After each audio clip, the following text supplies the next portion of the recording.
Bien-aimés frères et sœurs, vous connaîtrez la vérité et la vérité vous affranchira. Ça, c'est pas moi qui le dis, c'est la Bible qui le dit.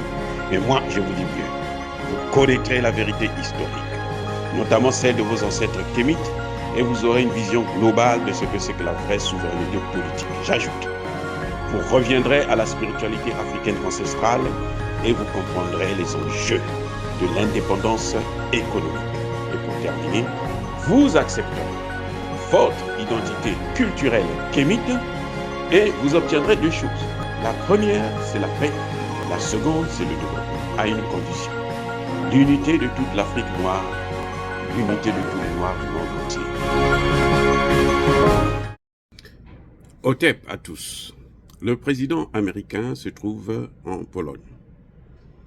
Il a prononcé un discours dans lequel il précise que l'OTAN, c'est-à-dire les États-Unis et les pays européens, les pays de l'Ouest, donc l'Occident, se bat contre Poutine plutôt, parce que Poutine est contre la souveraineté des nations, Poutine est contre la démocratie.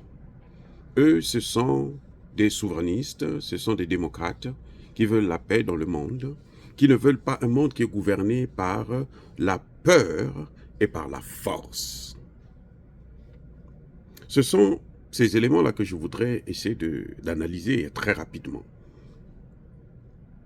On dit que Poutine a violé la souveraineté de l'Ukraine. Poutine ne veut pas de la souveraineté dans le monde. Poutine est contre la démocratie. Eux, ils instaurent la démocratie et la paix dans le monde. Y a-t-il la démocratie en Libye? Y a-t-il la démocratie en Irak? Y a-t-il la démocratie en Yougoslavie? C'est ça qu'ils sont allés instaurer. C'est la démocratie qu'ils sont allés instaurer en Syrie. Comment expliquer que des gens qui passent leur temps à mener des guerres dans le monde, au point où même des Américains, des grands experts américains vous disent que ce pays est un pays qui est un danger pour la paix. L'OTAN est un danger pour la paix. Parce que depuis la dislocation de l'ex-URSS, on pensait, puisque l'OTAN a été créée comme étant une institution de défense pour protéger les pays contre une éventuelle attaque de l'ex-URSS. Donc, en principe, l'OTAN devait aussi disparaître. Non, l'OTAN a continué. Au contraire, l'OTAN s'est élargie dans les pays, vers les pays de l'ex-URSS. Et c'est l'une des causes de la guerre en Ukraine. Parce que la Russie avait trouvé anormal qu'il se rapproche de plus en plus de son territoire. Et le pape Jean-Paul II, leur homme spirituel, l'homme de Dieu sur cette terre, selon eux, il a dit que les multiples aboiements de l'OTAN aux portes de la Russie sont à la cause de cette guerre en Ukraine. Eh oui, le pape l'a dit. Mais écoutez, on ne peut pas nous faire croire, nous voyons nous-mêmes de nos propres yeux, comment ils ont détruit la Libye et comment ils pillent le pétrole, les ressources naturelles de la Libye, comment ils pillent les ressources naturelles de la Syrie. Et ils ne sont pas partis là-bas pour la démocratie. Regardez comment ils ont détruit la Côte d'Ivoire. Là encore, c'est l'OTAN.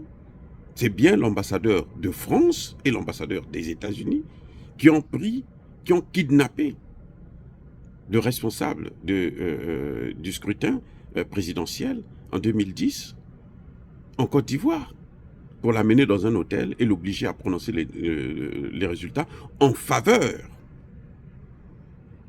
de Alassane Ouattara. C'est bien ça. Ça, ce sont les États-Unis. Mais ça, ce sont des choses que nous voyons. Mais comment un président de la République peut mentir aussi grossièrement comme ça? Mais ils sont tellement habitués à mentir que pour eux, le mensonge, c'est devenu une vérité. Ils parlent d'un monde que Poutine veut créer, qui est gouverné par la peur et par la force. La Russie a combien de bases militaires à l'étranger? Il y en a combien? Que je sache, aucune. Il y a des bases militaires. Les États-Unis ont plus d'une centaine de bases militaires dans le monde.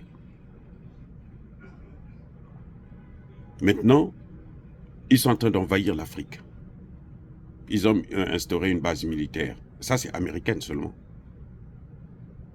Au Niger, il y a aussi la France, il y a aussi la Pologne, il y a aussi tous ces pays de l'OTAN. Ils veulent instaurer une base militaire au Kenya. Ils veulent avoir une base militaire au Sénégal. Ils ont une base militaire en Côte d'Ivoire. Ils veulent en avoir au Cameroun. Ils veulent en avoir au Congo démocratique. Ils veulent occuper le Congo démocratique. Qui est en train de diviser le Congo démocratique? Qui a divisé le Soudan? Qui a divisé l'Érythrée? C'est qui? C'est bien eux. Ils ne peuvent pas nous donner ces leçons-là comme si nous en étions des ignorants. Ça, c'est mentir de cette manière pour des diplomates de haut rang, comme le président des États-Unis. C'est vraiment, c'est du mépris. C'est du mépris. C'est un crime contre l'humanité. Vous savez, tout récemment, les États-Unis ont dit au Centrafrique, si vous ne chassez pas les Russes de votre territoire, nous, on va vous sanctionner. Nous, on va faire de vous comme on a fait l'Iran, Cuba et autres. Ils ont même oublié que Cuba aujourd'hui a les meilleurs médecins au monde. Quand il y a eu la crise d'Ebola en Guinée, les Américains étaient là, ils ont fui. Tous, ils ont fui. Ce sont des médecins cubains qui sont venus stopper l'hémorragie.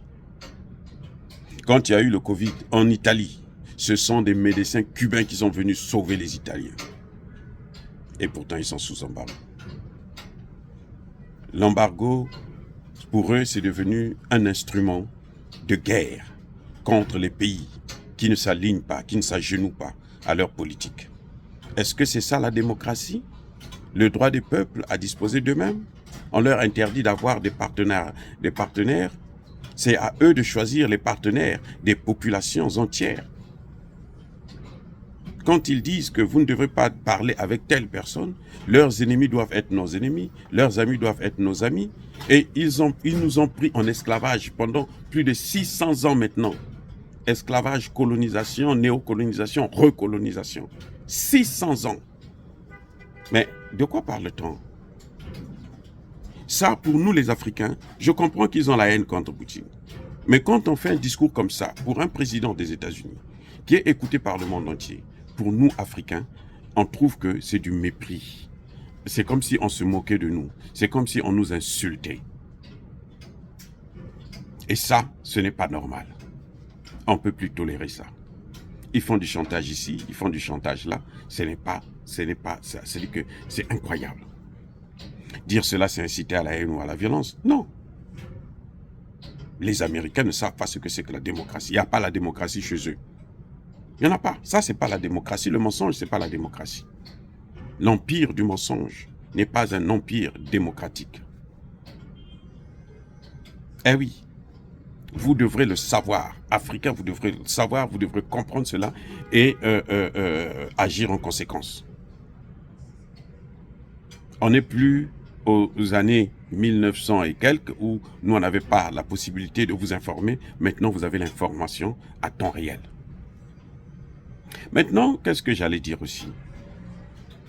Encore une fois, pour terminer, je dis tout simplement, soyez bénis, abondamment bénis par le Dieu des Kémites.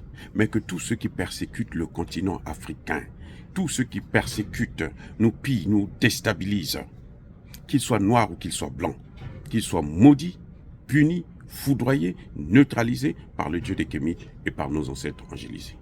Vive l'Afrique éternelle. J'ai dit et j'assume.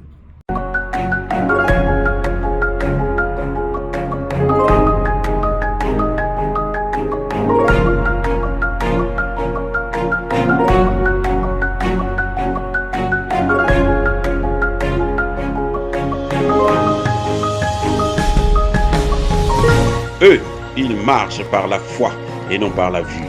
Mais moi, je vous conseille vivement de marcher par la connaissance scientifique et historique, notamment celle de nos ancêtres kémites, par les 5 sens et par l'intelligence. À vous, à Pierre.